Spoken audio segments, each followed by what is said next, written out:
Olá, bem-vindo ao nosso canal, sou o pastor Walter Melesco. Hoje quero falar sobre oração. Continuar, né? Semana passada falei soldado orando sem cessar. E continuando esse tema, orar sem cessar, que está lá em 1 Tessalonicenses 5,17, quero falar hoje sobre orar. É submeter-se a Deus. Orar é aceitar a vontade de Deus, é submeter ao plano de Deus, é viver os caminhos, os pensamentos mais altos, que são de Deus. E orar é desejar sempre a comunhão com o Pai.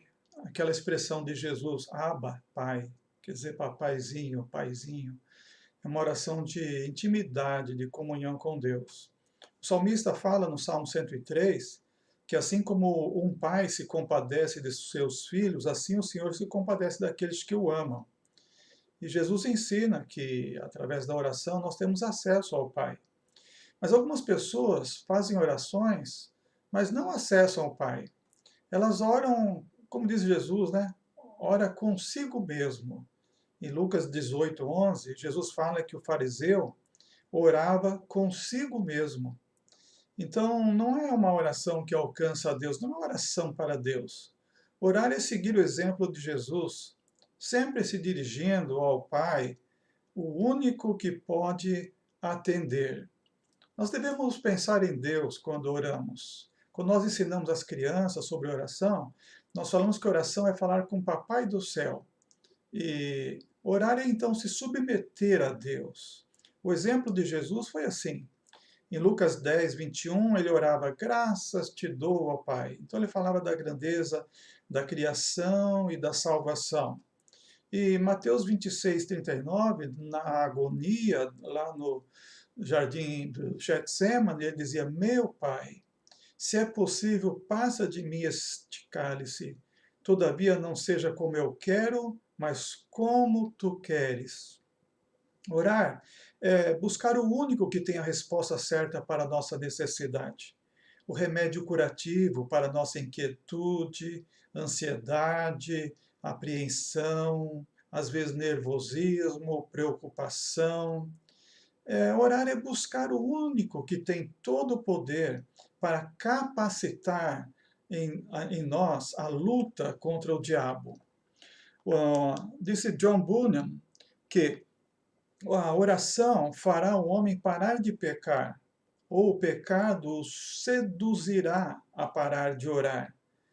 Por isso, quem ora, ora sem cessar. Orar é buscar o único que tem armadura para nossa capacitação em resistir firmes contra as ciladas do diabo, a oposição e as tentativas que ele investe contra nós para nos desanimar de orar, de nos submeter a Deus. Ora, quem está em comunhão? Quem está em comunhão íntima com o Pai? Ora, submetendo-se à sua vontade, com o propósito de viver os caminhos e pensamentos que Deus tem. Roberto Lee disse, a oração é um instrumento poderoso, não para fazer com que a vontade de Deus seja feita no céu, mas para fazer com que a vontade de Deus seja feita na terra. Bem verdade isso, né? Orar é submeter-se a Deus, é aceitar a vontade de Deus. Orar é encontrar-se com Deus. Orar é falar com Deus mesmo sem palavras, às vezes com gemidos. Spurgeon disse que sussurros que não podem ser expressos em palavras são frequentemente orações que não podem ser recusadas. Portanto, orar é falar com Deus mesmo sem palavras, às vezes com gemidos inexprimíveis, mas é ter o coração cheio de paz e da presença do Senhor. Romanos 8:22 diz que toda a criação está gemendo com dores, por causa do pecado que entrou no mundo. Romanos 8:23 diz que nós mesmos também estamos gemendo. E no versículo 26, o apóstolo Paulo fala que o Espírito intercede por nós com gemidos inexprimíveis. Orar é uma ação que somente o Espírito Santo é capaz de ensinar. Deixe o Espírito Santo ajudar você. Spurgeon também disse, a oração em si mesma é uma arte que somente o Espírito Santo pode nos ensinar. Ele é o doador de todas as orações. Então, não abandone a disciplina da oração. Busque, através da oração, este aprendizado maravilhoso e que o levará a momentos de intimidade e extraordinária alegria. Orar é dedicar tempo a Deus, tempo na presença de Deus. Eu não tenho tempo para jogos, novelas, séries, passatempos. Não condeno quem tem um pouco de lazer e diversão, a menos as novelas, que há muitas novelas estão tanto imorais que não vale a pena. Mas é preciso dedicar tempo a Deus, tempo na presença de Deus. Busque, continue a buscar, especialmente quando você acha que não consegue orar, que não faz a melhor oração. Mesmo quando está sentindo, não está sentindo o conforto das súplicas em seu coração quebrantado, abatido, porque é nessa hora que o Senhor vai fazer prevalecer toda a sua graça, misericórdia e poder. Orar é permitir que as coisas mudem. Não é uma mudança de Deus, é permitir que eu mude segundo a vontade de Deus. C.S. Lewis escreveu que as minhas orações não mudam a Deus, mudam a mim mesmo. C.S. Lewis, quando ficou viúvo, ele se aproximou mais de Deus. Há homens que, quando passam por um grande trauma, uma grande tristeza, se afastam de Deus. Orar é dizer com o coração: seja feita a tua vontade, ó Pai. Custe o que custar. Eu estou sendo mudado por Deus. Ele tem me contrariado muitas vezes. Aquilo que eu gostaria e que não aconteceu.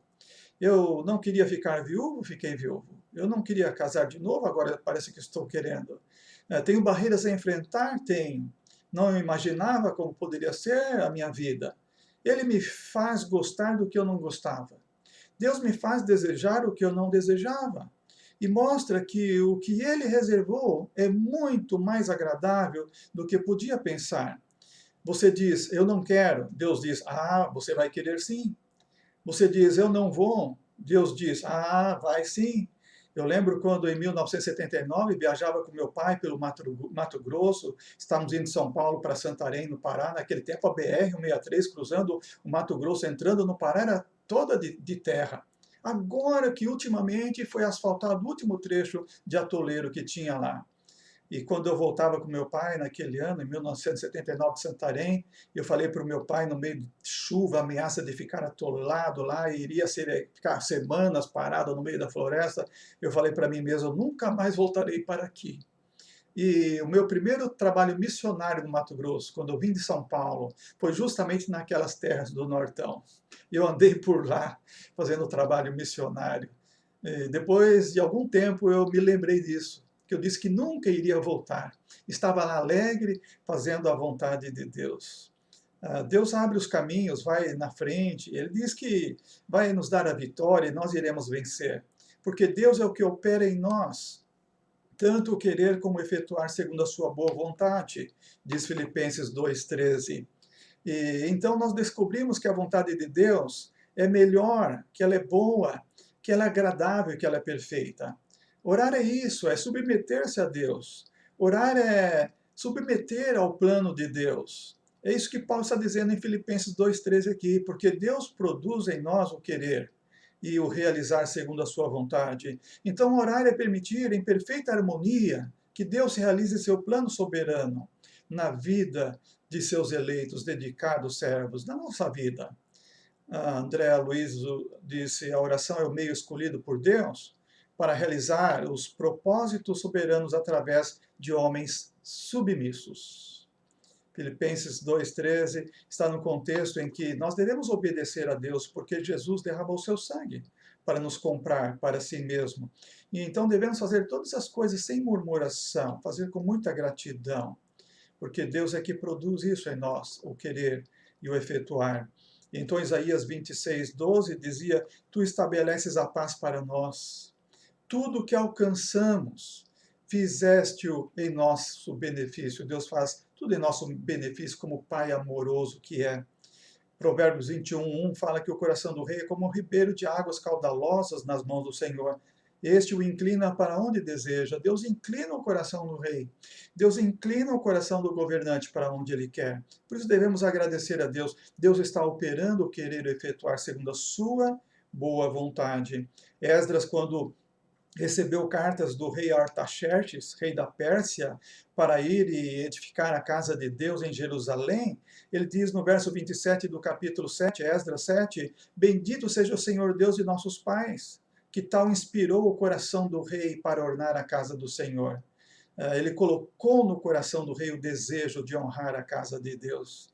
Então, todo o bem que nós recebemos, como diz Hebreus 13, 21, tudo que Deus realiza da sua vontade em nossa vida é agradável. Orar é fortalecer também a fraqueza humana, nação poderosa e persistente da oração. E é alcançar o trono da graça e receber misericórdia. Anteontem eu completei 35 anos de consagração ao ministério pastoral.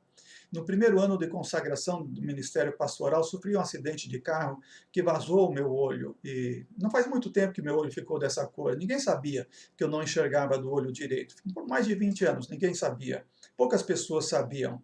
E naquele ano que eu sofri o acidente, o cantor Luiz de Carvalho esteve em nossa casa, em nossa igreja em Presidente Prudente, e ele contou que em 1986 houve um encontro da Igreja do Diabo e uma irmã da igreja dele, evangelista, teve em contato com muita dificuldade e conseguiu arrancar da pessoa no avião que estava ao lado dela, porque estava calada, não comia e não bebia ao longo daquela viagem internacional. E aquele homem disse, olha, eu sou da Igreja do Diabo, eu estou indo em oração e jejum com todos os meus companheiros do mundo inteiro. Nós vamos pedir poder para o diabo destruir as famílias e os pastores e suas famílias. E aconteceu muita coisa estranha naquele ano. Eu observei ao redor famílias de pastores, alguns terminaram o casamento, outros sofreram desastre. Foi uma coisa terrível. Eu fiquei pensando, será que os crentes não estavam orando pelos pastores? Não estavam orando pelos pregadores? Será que eles pediram mais permissão e Deus concedeu? Porque tudo o que acontece assim é permissão de Deus. Então, como disse John Wesley, pela fé e pela oração, fortaleça as mãos frouxas e firme os joelhos vacilantes. Você ora e jejua, importune o trono da graça e seja persistente em oração. Só assim receberá a misericórdia de Deus. Então, orar é assim, é permitir que Deus exerça a misericórdia por meio da dedicação na oração, no plano de salvação e avivamento, é se deixar levar a orar no Espírito Santo. Orar é agitar humildemente o céu com fervorosas e incessantes orações em favor dos pregadores, para que tenham muito sucesso na salvação dos pecadores, no avivamento dos salvos. Nosso grupo do seminário, nós estamos orando pelo pastor que está lá no Sudão, na Zona Vermelha, um dos países mais perseguidos, os cristãos são mais perseguidos no mundo, ele está entre os 10 países mais perseguidos no mundo. E nós oramos por um missionário amigo da turma. Nós oramos por vários, uns pelos outros ali. Curas Deus tem feito, maravilhas Deus tem operado, e é maravilhoso saber que estamos unidos em oração. E nós estamos intercedendo uns pelos outros. Orar é também submeter-se a Deus, é viver os caminhos, os pensamentos mais altos que são de Deus. O homem é o que é de verdade, se está ou não sobre os seus joelhos diante de Deus. O Roberto Murray disse que o que o homem é sobre seus joelhos diante de Deus e nada mais. Nós, se pudéssemos conhecer um homem, seria como ele é sobre os seus joelhos. Seria um homem de oração. Seria um homem que entra na comunhão com Deus, na íntima comunhão com Deus. Não como aquele fariseu que orava consigo mesmo, mas como o publicano, o pecador, que entrou na presença de Deus, dizendo, ó Deus, tem misericórdia de mim, pecador. Devemos orar como o salmista no Salmo 139, 23. Sonda-me, ó Deus, e conhece o meu coração. Prova-me e conhece os meus pensamentos. E vê se há em mim algum caminho mau e guia-me pelo caminho eterno. Orar é aceitar a vontade de Deus, é submeter-se ao plano de Deus, é viver os caminhos de Deus. João 3,27 diz, um homem não pode receber coisa alguma, a não ser que lhe tenha sido dada do céu. Por isso Isaías fala em capítulo 55, buscai o Senhor enquanto se pode achar, invocai-o enquanto está perto. Deixe o ímpio o seu caminho e o homem maligno os seus pensamentos, e se converta ao Senhor, que se compadecerá dele, e torne para o nosso Deus, porque é grandioso em perdoar. Porque os meus pensamentos não são os vossos pensamentos, nem os meus caminhos, os vossos caminhos, diz o Senhor. Nós temos pensamentos muito baixos, nós temos caminhos muito baixos, muito distantes do caminho de Deus e do pensamento de Deus. Não devemos ter o pensamento da ganância. Salmo 119, 36, o salmista ora, inclina meu coração para os teus estatutos e não para a ganância. Não o caminho da maldade. Salmo 141, 4 fala, não deixes o meu coração inclinar-se para a maldade, para a prática de ações iníquas na companhia de malfeitores. Oh, é viver os caminhos, os pensamentos mais altos que são de Deus. Orar é submeter-se a Deus. Orar é aceitar a vontade de Deus. Orar é submeter ao plano de Deus. Orar é viver os caminhos, os pensamentos mais altos que são de Deus. Orar é desejar sempre a comunhão com o Pai. Abba, Pai. Pai, Pai, Papai do céu, Paizinho, uma oração íntima de comunhão, lá no seu lugar secreto. Orar é uma ação que não deve parar nunca, não deve cessar nunca. 1 Tessalonicenses 5,17, orai sem cessar. Que Deus nos abençoe, que nossa oração seja, assim, uma oração incessante. E vamos experimentar as maravilhas de Deus em nossa vida. Amém.